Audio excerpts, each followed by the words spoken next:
Assalamualaikum warahmatullahi wabarakatuh. Halo, selamat datang di kelas daring belajar biologi by Sekolah Mengajar. Apakah hari ini kamu sudah mengajak berbicara dengan orang sekitar? Jika sudah, hal itu merupakan salah satu contoh bentuk interaksi dengan orang lain.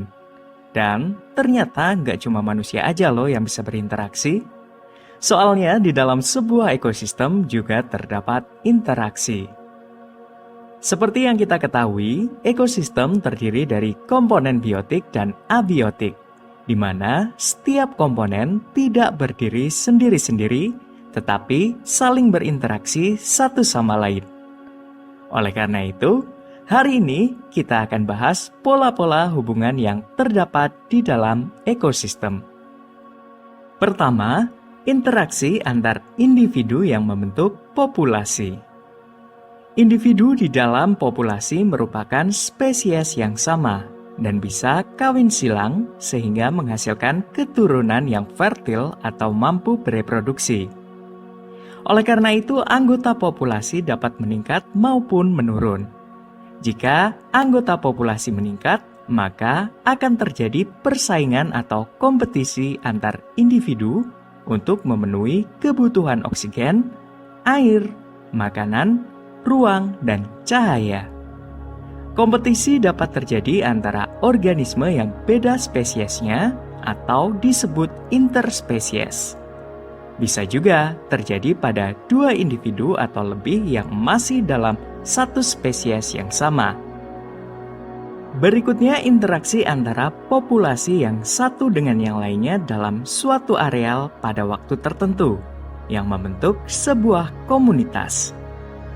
Interaksi yang terjadi di dalam komunitas membentuk suatu pola hubungan, di antaranya simbiosis mutualisme, seperti bunga dan kupu-kupu.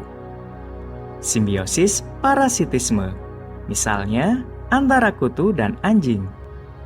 Simbiosis komensalisme, seperti ikan remora dan ikan hiu.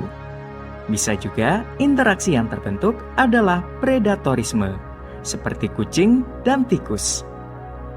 Terakhir, komunitas tidak dapat lestari tanpa adanya dukungan faktor-faktor abiotik seperti air, pH, suhu, cahaya, dan lain sebagainya. Jadi, faktor biotik tergantung pada faktor abiotik. Begitu juga sebaliknya. Interaksi antara komunitas dengan faktor abiotik membentuk suatu sistem yang dikenal sebagai sistem lingkungan atau ekosistem. Ekosistem merupakan kumpulan komunitas yang dapat berinteraksi dengan lingkungannya. Berbicara mengenai komunitas, tentu di dalamnya terdapat kumpulan berbagai populasi yang menempati di suatu lingkungan atau habitat tertentu. Setiap populasi memiliki peran dan kedudukannya di dalam komunitas, itulah yang disebut sebagai nisia atau relung. Pada relung, populasi bertempat tinggal, memperoleh makanan, meneruskan keturunan dan sekaligus berinteraksi, serta berkompetisi dengan spesies lain dalam komunitas. Itu dia pembahasan kita kali ini. Jangan lupa subscribe dan sampai jumpa pada video selanjutnya. See ya!